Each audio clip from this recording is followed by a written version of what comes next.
2003 SS Monte Carlo. I partner casino shit that I just did. I just did the upper intake manifold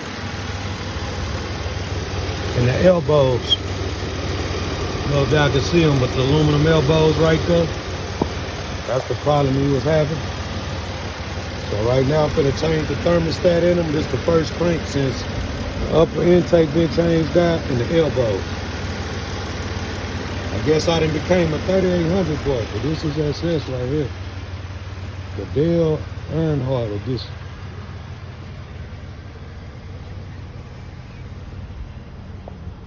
You got it right.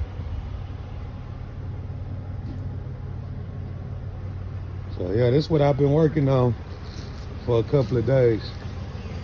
I'll finish it out today. We got it running, seeing what it do on the cooling side.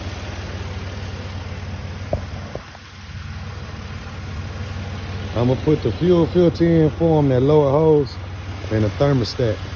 Get them all the way right, then fill it up with the coolant. Bleed it out. But he got it. I think he gonna do some more, probably the checkers. There ain't no telling how he gonna do it, but 3800.